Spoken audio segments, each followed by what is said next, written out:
आखिर ऐसा क्या हुआ था 2004 में, ग्राफिक्स के जरिए आपको बताने की कोशिश करते हैं। देखिए 2004 में छिंदवाड़ा से बीजेपी के उम्मीदवार थे प्रहलाद पटेल। 2004 में उमा भारती थी एमपी की मुख्यमंत्री। उसी वक्त 2004 में छिंदवाड़ा से बीजेपी के उम्मीदवार बनाया था प्रहलाद पटेल को, और छिंदवाड़ा को जीतने के लिए बीजेपी ने एक बड़ा प्लान बनाया था। आपको बता दें कि उमा भारती के नजदीकी माने जाते थे प्रहलाद पटेल। तो प्रहलाद पटेल के पक्ष में बीजेपी ने ये बड़ा माहौल बनाया। चुनाव प्रचार के दौरान मारपीट की घटनाओं में जो माहौल जो है वो बदल दिया था। कमलनाथ ने प्रहलाद पटेल को करीब 70,000 वोटों से हराया था। हालांकि प्रहलाद पटेल को हार का सामना करना पड़ा था। 2004 में छिंदवाड़ा से बीजेपी के उम्मीदवार थे प्रहलाद पटेल, और उमा भारती उस वक्त मध्य प्रदेश की मुख्यमंत्री हुआ करती थी। और जीतने के लिए बीजेपी ने एक बड़ा प्लान, उस वक्त कमलनाथ के सामने प्रहलाद पटेल। हालांकि प्रहलाद पटेल ने ये चुनाव हारा था। प्रहलाद पटेल के पक्ष में बीजेपी ने एक अच्छा बड़ा माहौल खड़ा कर दिया था, और मारपीट की घटनाएं उस वक्त हुई थी, उन घटनाओं ने भी माहौल बदल दिया था। लेकिन प्रहलाद पटेल को हार का सामना करना पड़ा। 70,000 वोटों से वो हारे थे।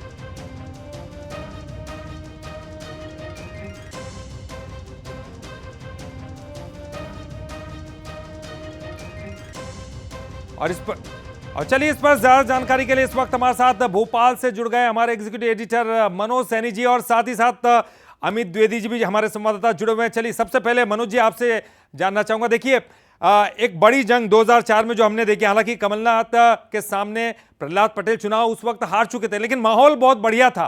क्या एक बार फिर से वही तैयारी?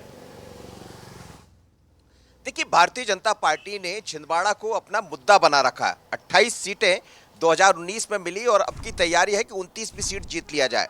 लेकिन जिस तरह प्रहलाद पटेल का बयान आया है, तो वो 20 साल बाद, आपने एक मूवी देखी होगी, लेकिन 20 साल बाद क्या पुनः वही सब चीजें दिखाई देंगी? प्रहलाद पटेल और वर्सेस कमलनाथ थे उस दौर में 2004 में, लेकिन अब नकुलनाथ वर्सेस प्रहलाद पटेल होंगे, और बीजेपी लगातार इस पर काम भी कर रही। मेरे साथ इस वक्त हमारे न्यूज हेड भी जोड़ रहे हैं शरद द्विवेदी जी। शरद जी, एक बार तो भारतीय जनता पार्टी जीती वहां से, सुंदरलाल पटवा। 2004 में प्रहलाद पटेल गए, लेकिन करीब 70,000 से हार का सामना करना पड़ा। अब आज फिर एक संकेत दिया है, और आप देखिए छिंदवाड़ा को रोका भी है। 5 सीटों को हम देखें तो क्या आपको लग रहा है, क्या ऐसा हो सकता है? देखिए, मैं विधानसभा चुनाव के समय छिंदवाड़ा में था, और संयोग से उस दिन कमलनाथ और प्रहलाद पटेल जी दोनों छिंदवाड़ा में थे, और दोनों के कार्यक्रम थे। और जब मेरी प्रहलाद पटेल जी से बात हुई तो उन्होंने बहुत चमकती आंखों से और बहुत भरोसे से ये कहा था कि शरद जी, इस बार हम छिंदवाड़ा में चमत्कार करेंगे। और बात विधानसभा चुनाव की थी, वो चमत्कार नहीं हो पाया। लेकिन लोकसभा को लेकर ये माना जाता है कि अगर कोई नेता टक्कर दे सकता है वहाँ कमलनाथ को, नकुलनाथ जी को, तो वो नेता प्रहलाद पटेल है।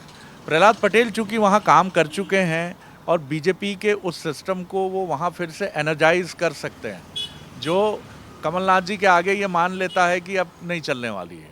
तो इनका वहाँ जाना, क्योंकि 20 साल बाद की कहानी हम फिर यहाँ आपके साथ व्यूअर्स के लिए साझा कर रहे हैं। तो ये 20 साल पहले जो वहाँ हुआ था, धड़धड़ाती हुई बुलेट्स थी, उनमें खुद प्रहलाद पटेल की सवारी थी, और जहाँ से ये रैलियाँ निकलती थी, लोग ये मानते थे कि कुछ घटने वाला है, कुछ होने वाला है, कुछ ऐसा होने वाला है जो अब तक नहीं हुआ है। तो प्रहलाद पटेल जी की ये धमक है। इस धमक को, चूंकि पिछली बार का हमने छिंदवाड़ा का मार्जिन देखा है मनोज, तो इस बार अगर प्रहलाद पटेल, राम मंदिर, मोदी की गारंटी, प्रधानमंत्री की विराट छवि, उसके सहारे अपनी छवि, और वहाँ कार्यकर्ताओं से कनेक्ट के साथ आगे बढ़ते हैं, तो टक्कर तो बहुत दिलचस्प होगी। मोदी की गारंटी आप बात कर रहे हैं, और अमित शाह का चेहरा। अमित शाह मंच से बोले कि इस बार हम छिंदवाड़ा को हाथ से नहीं जाने देंगे, और अमित शाह के पास कैलाश विजयवर्गीय जो हमेशा ये कहते हैं कि नहीं, छिंदवाड़ा में कोई नहीं आएगा। आप देखिए आगे आगे क्यों होता है। उनके कमलनाथ के लिए दरवाजे बंद है। सिर्फ एकमात्र ऐसे नेता कमलनाथ कहते रहे, और कैलाश विजयवर्गीय और प्रहलाद पटेल भी दोनों जाते रहे अभी। तो क्या ये माने कि पकड़ा है? मैं भूल गया था ये नाम, आपने बहुत राइटली पॉइंट आउट किया। ये अमित शाह हैं जो कुछ भी कर सकते हैं, और ये अमित शाह के लिए ये कहीं ना कहीं एक कसक है छिंदवाड़ा उनके मन में। क्योंकि अभी जो रिसेंटली कंक्लूडेड एपिसोड है कि बीजेपी में जा रहे हैं कमलनाथ, अफवाह है, बीजेपी प्रचारित कर रही है, इसके बाद ये नाक का बाल और है। एक किला ढाया था बीजेपी ने 2018 में, 19 में, गुना का, कांग्रेस का किला।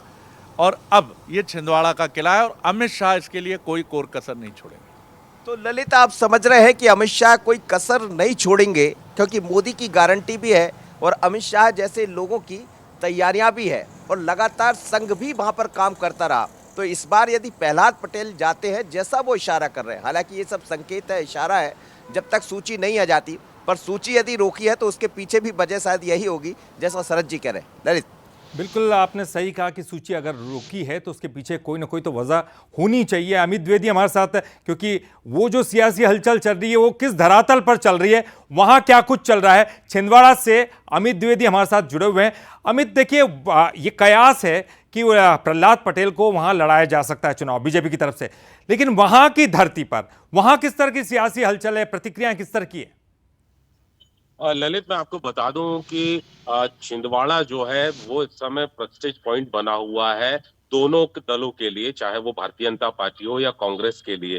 दोनों ही, कांग्रेस यहाँ काबिज होना चाहती है, भाजपा यहाँ पर अपने आप को जीतना चाहेगी। छिंदवाड़ा जो है वो इस पूरे चुनाव में केंद्र बिंदु बन गया है। एक तरह से छिंदवाड़ा का रण ये मान सकते हैं कि आने वाले चुनाव में रोचक हो जाएगा, दिलचस्प हो जाएगा। हर दिन एक नई पटकथा सामने आती है। आज के प्रहलाद पटेल जो है उन्होंने साफ प्रेस कॉन्फ्रेंस में कहा है कि अगर पार्टी उन्हें जवाबदारी सौंपती है, पार्टी की अगर मंशा है, तो वो जरूर छिंदवाड़ा से चुनाव लड़ेंगे। दलित, मैं आपको बता दूं कि प्रहलाद पटेल ने जो 2004 में चुनाव लड़ा था वो बहुत ही क्रूशियल इलेक्शन था, बड़ा नजदीकी मुकाबला था। चारों तरफ ऐसा लग रहा था कि बदलाव की बयार है। बहुत छोटे मार्जिन से कमलनाथ जी ने इसको जीता था। वो कसक जो है प्रहलाद पटेल के मन में हमेशा देखने और सुनने को मिलती है। जब भी उनसे बात करें तो वो 2004 जो है छिंदवाड़ा के परिप्रेक्ष्य में उनके मन में एक तरह से वो कसक दिखाई देती। अगर पार्टी उनको प्रत्याशी बनाती है तो पूरे दमखम के साथ प्रहलाद पटेल छिंदवाड़ा में चुनाव लड़ेंगे। और एक बात आपको बता दूं कि जी। इन बीते 20 सालों में प्रहलाद पटेल छिंदवाड़ा से लगातार संपर्क में हैं। बिल्कुल ठीक है, संगठन की आपने जहां सही तक कहा, एक बात करें, बहुत पॉइंटेड बात आपने कही है। मनोज जी, मैं आपसे जानना चाहूंगा, देखिए कसक रह गई है उनके मन में, वहां से हार का सामना करना पड़ा। क्या वो कसक, उसको दूर करने के लिए उनके उनके पास एक बड़ा और अच्छा प्लेटफॉर्म होगा इस वक्त? देखिए, प्रहलाद पटेल की कसक रही, ये बात ठीक है कि उस दौर में वो हार गए, लेकिन ये कसक तो पूरी भारतीय जनता पार्टी की है। वहां से बहुत नजदीक नागपुर है, संघ का गढ़ माना जाता है, संघ का सब कुछ वहां से चलता है। बावजूद इसके कमलनाथ को नहीं हरा पाती भारतीय जनता पार्टी, पर इस बार संघ भी वहां पर लगा है और बीजेपी भी लगी। शरद जी, संघ के बड़े नजदीक है, नागपुर के बड़े नजदीक आता है छिंदवाड़ा, लेकिन ये कसक हमेशा बनी रहती कि छिंदवाड़ा कब आएगा। पिछली बार 35,000 का बहुत कम अंतर हुआ था। इस बार चीज़ें अलग है, कमलनाथ अपने ढंग से अलग अलग बातें करते रहे, चर्चाएं चलती रही। तो क्या ये माना जाए बीजेपी की रणनीति पर तो बढ़ चली है? बिल्कुल, लेकिन कमलनाथ जी की जो शैली है वो बड़ी अलग रही है मनोज। ये आपने बड़ा माकूल सवाल किया, क्योंकि कमलनाथ ने छिंदवाड़ा में राजनीति का एक ऐसा मॉडल भी डेवलप किया जो पार्टी पर आधारित नहीं है। वहाँ हर उस व्यक्ति की मदद होती है जो छिंदवाड़ा का नागरिक है, और यही वजह है कि ऐसी बातें सामने आती हैं कि पर्दे के सामने भले ही ना आए, लेकिन बीजेपी और बीजेपी के आनुषंगिक संगठनों से जुड़े लोग भी जहां ज़रूरत पड़ती है, ख़ासतौर से उस दौर में जब कमलनाथ जी केंद्रीय मंत्री होते थे, तो उनकी मदद खुलकर लेते रहे हैं, वो सामने भले ही ना आते हों। इसलिए ये चुनौती बड़ी है बीजेपी के सामने, उसका नेटवर्क डेवलप नहीं हो पाया। यही वजह आप देखिए, 7 के 7 विधायक इस बार भी 2023 के चुनाव में भी कांग्रेस के साथ गए हैं।